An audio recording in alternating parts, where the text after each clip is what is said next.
ભાવનગરના વડવા નેરા વિસ્તારમાં વસીમ રજાકભાઈ ઝાંકા નામના વ્યક્તિને રવિવારે મારામારીની ઘટનામાં ગંભીર ઈજા પહોંચી હતી, જેમને સારવાર માટે ખાનગી હોસ્પિટલ ખસેડ્યા બાદ તેમનું સારવાર દરમિયાન મોત નિપજતા ગુનો હત્યામાં પરિણમ્યો। આ બનાવ બાબતે વસીમભાઈના ભાઈ ફેઝલભાઈએ જણાવ્યું હતું કે રવિવારે તેમનો ભાઈ પસાર થતો હતો। 3 થી 4 લોકો માથાકૂટ કરતા હતા અને પથ્થરોના ઘા કરતા હતા, ત્યારે તેમને પથ્થર વાગી ગયો હતો અને આ બાબતે પોલીસમાં ફરિયાદ કરેલી હતી અને મૃતકના ભાઈ ન્યાય મળે અને કડકમાં કડક સજા થાય તેવી માંગણી કરી રહ્યા છે।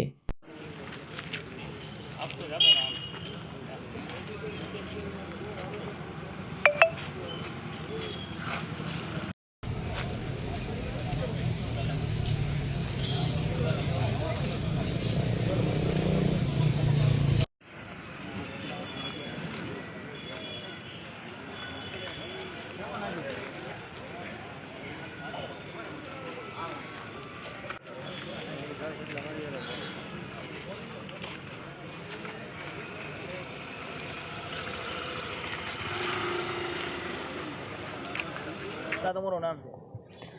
ફેઝલ રજાકભાઈ ઝાંકા।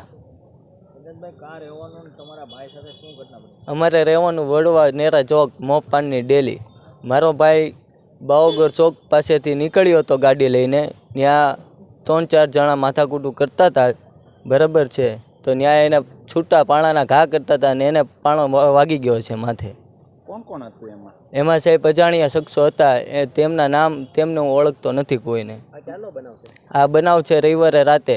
અત્યારે શું થયું છે? અત્યારે સાહેબ અત્યારે ના પાડી દીધી છે કે કેસ ફેલ થઈ ગયો છે, એવું જાહેર કરી દીધું છે એ લોકોએ। માંગણી શું છે? અમારી માંગણી એ છે કે આનો અમને ગમે ઓલો ન્યાય અપાવો, કડકમાં કડક એની સજા થાય। આ બાબતે તમે કઈ આ ઘટના બની પછી કઈ ફરિયાદ કરી? હા, પોલીસ ફરિયાદ કરી છે।